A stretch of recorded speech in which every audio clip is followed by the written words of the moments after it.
목사님과 하심으로 새벽 예배를 시작하겠습니다.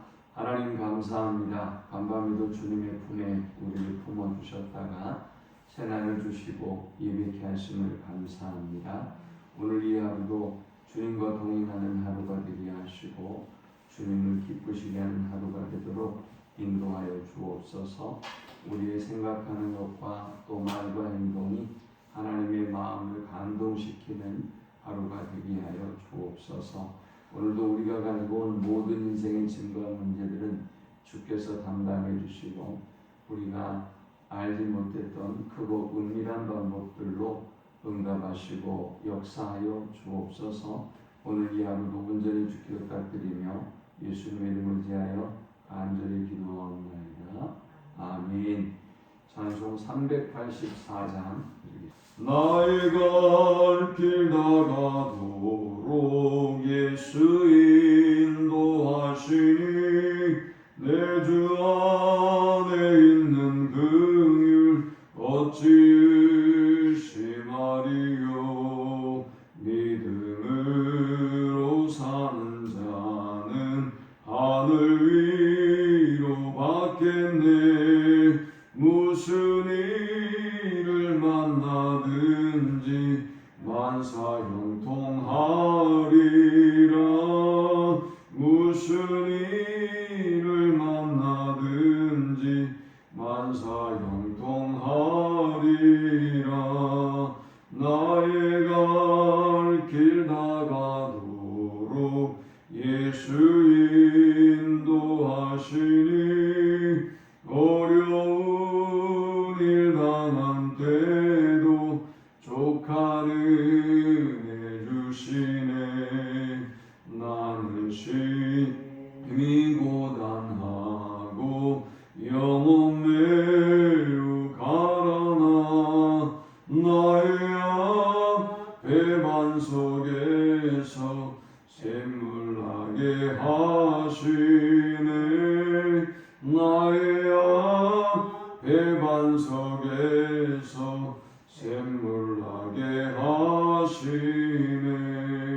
나의 갈 길 다가도록 예수 인도하시니 그의 사랑 어찌 큰지 말로 알 수 없도다.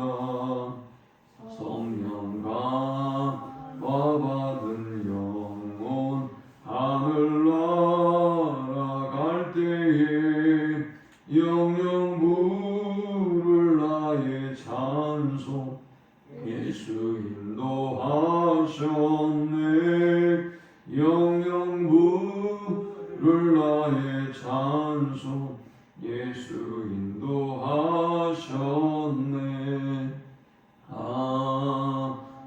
아멘. 오늘 이 시간에 주시는 살아계신 하나님의 말씀은 신약성경 누가복음 8장 19절에서 25절의 말씀입니다.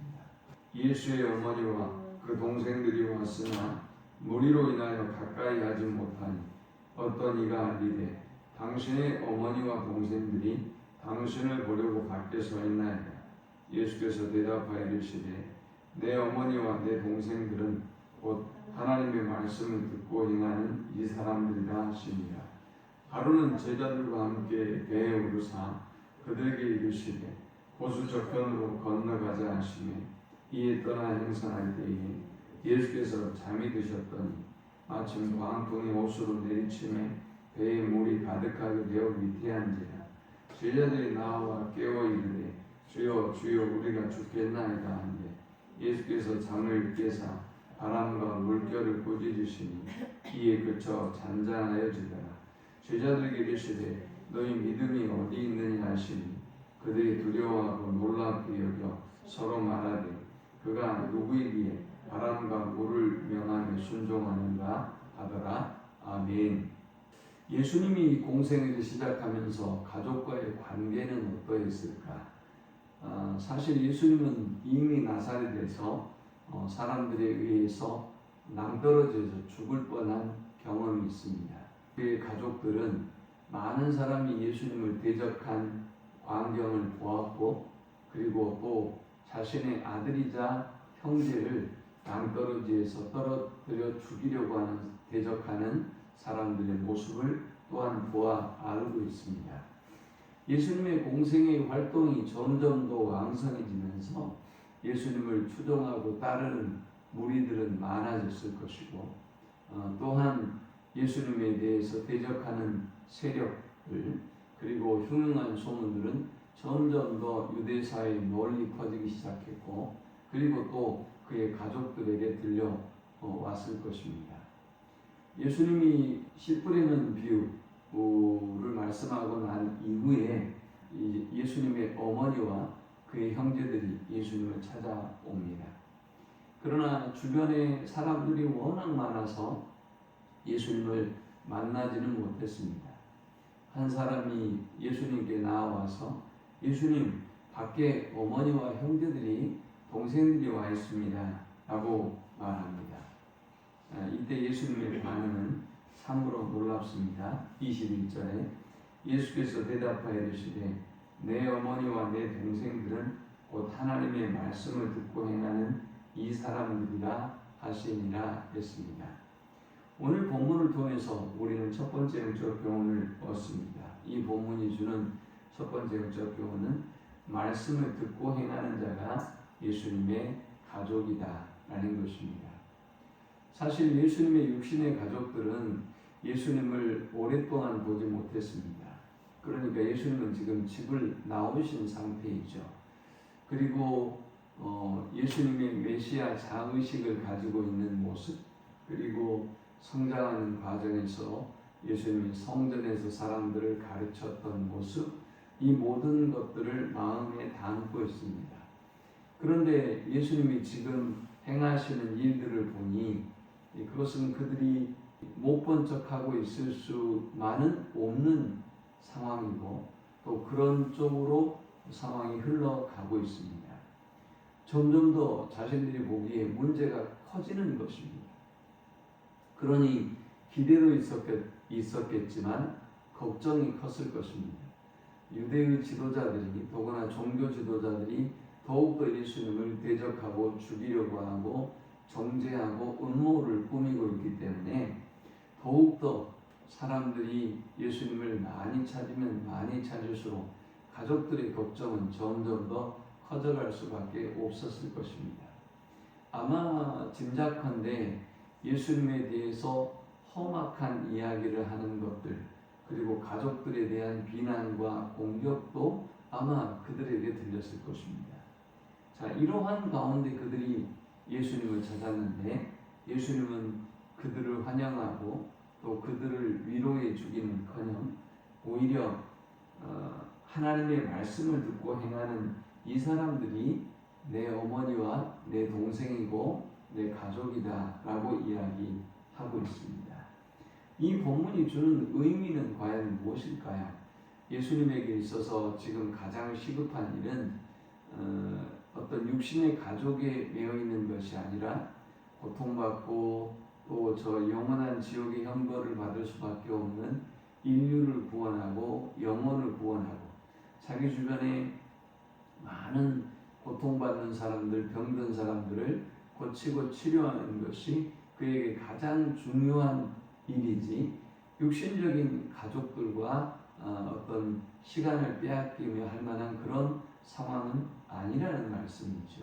또 예수님은 인류의 구원자로 오신 것이지 어떤 한 가족에 대한 사랑과 연민에 빠져서 인류 구원 또 고통받는 자기 백성을 무시하거나 등한히 할 수가 없었던 것이지요. 이제 예수님은 보다 넓은 가족의 개념, 보다 광범위한 가족의 개념뿐만이 아니라 자신이 해야 할 일이 어떤 일인지 분명히 알고 계시고 그리고 그 일을 위해서 사셨던 것입니다. 우리도 이 땅에 하나님이 보내신 것은 어떤 육신적인 혈연적인 어떤 관계나 물론 이 관계 또한 중요하지만 이것들에 매여서 우리가 하나님의 나라의 일을 하나님의 부르심의 소명을 등한히 하거나 또 감당치 못하는 일이 발생해서는 안 된다는 것을 주님은 우리에게 보여주고 있는 것이지요. 그러므로 우리는 기억해야 합니다. 내가 말씀을 듣고 행하는 자가 하나님의 가족이듯 내가 하나님의 가족이라는 사실을 우리는 절대 놓치지 말아야 하겠습니다. 저와 여러분은 예수님의 가족입니다. 또 예수님의 가족이기 때문에 더욱더 우리는 어떤 사사로운 관계나 다른 것들에 매여 있지 아니하고 하나님의 말씀을 듣는 일에 또 하나님의 말씀대로 순종하는 일을 힘써야 할 줄 믿습니다. 두 번째 우리가 이 본문을 통해 얻을 수 있는 영적 교훈은 문제를 주신 하나님이 답도 주실 것을 믿으라 라는 것입니다. 예수님은 굉장히 피곤한 하루를 지내셨습니다. 그리고 예수님은 그럼에도 불구하고 그가 해야 할 일이 무엇인지 아셨습니다. 그래서 배를 타고 건너편으로 이동하고 계십니다. 사실 예수님이 건너편으로 가지 아니하고 안주할 수도 있습니다. 이렇게 많은 기적과 또 가르침을 보면서 더 얼마나 많은 사람들이 예수님을 추종하고 경배하겠습니까? 그러나 예수님은 그러한 것에 마음을 빼앗기지 않습니다. 복음을 전하고 영혼을 구원하기 위해서 이렇게 광풍이 불고 배에 물이 가득하게 되었는데도 깨시지 못할 정도의 피곤한 육신이지만 그는 육신적인 피곤함에 매이지 아니하고 다른 곳으로 가서 복음을 전하기 원하셨습니다. 그런데 문제는 이 배가 풍랑을 만났다는 것이죠. 이 배가 물이 가득하게 되어 제자들의 말에 의하면 죽게 되었다라고 할 만큼 위험한 상황에 처하게 됐다는 것이지요.